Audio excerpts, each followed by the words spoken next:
The decision and acceptance of the emergence of clerics getting involved in traditional institutions have become a talking point.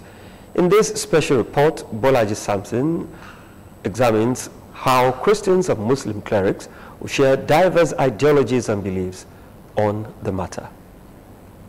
The emergence of clergymen as traditional rulers has been seen as controversial, which has given many a window to express their diverse opinions on it. Also, it allowed many to share their views, especially concerning Christianity and Islam. Some clergymen expressed displeasure over the involvement of pastors or imams in traditional rulership, while others claimed that there was nothing wrong with being a traditional ruler. There's nothing wrong about a pastor becoming a noble.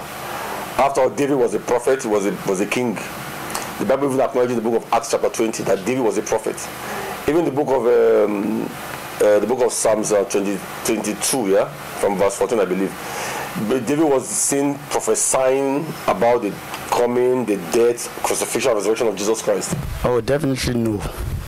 As a Muslim, when you involve yourself in anything that has to do with kingship, surely you must worship what the traditional rulers believe as their God.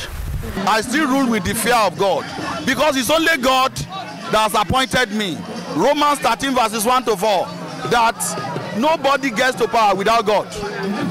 And the powers that be must subject yourself. So if the source of my enthronement is God, I will be taking an unreasonable risk if I depart from his way. Those who support said that a king being a pastor would be good for the kingdom, as it would be expected to rule, lead and mediate in people's affairs with the fear of God. Pastors involved in Obaship, there's nothing bad in it, because the position of Oba is like the edge of the community.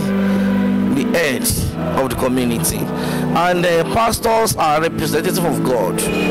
So if pastor is heading a community, it means that God is involved. I don't think it's right, because the Bible said that we cannot serve two masters at the same time. No how if you become a paramount ruler or traditional ruler, know how you will be involved in the earthly something. There are kings that rule well in the Bible. God himself is a king. So if God does not ordain the kingdom of Obaship, it will not have been. Those with a conflicting opinion said no clergy should venture into traditional rulership, but focus on their different religions, as culture and traditions are sacred and should always be held in high esteem, especially by traditional rulers and worshippers. A pastor is just somebody who is engaged in a particular job, and that does not mean that he cannot be involved in the traditional procedure if he is from an Obaship origin. Well, I would only tell them that they must know they must know who the person that has called them. They must know the member of whom they are. They too, they have the grace to rule and reign. They added that as the society experiences ministers of the church and mosque abandoning their calling for traditional stools, which often requires them to engage in cultural or religious practices contrary to the previously held religious faith. For a pastor to be a king, there will be innovation. Positive innovation that will change positively the whole community.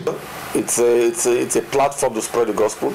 It's a platform to tell people, let people that God can deploy his servants or children to any sphere of life to propagate the light. Some concluded that Nigerians need to have a mindset shift, as being a traditional ruler does not necessarily mean one is an idol worshipper. Bolaji Samson, GTV News.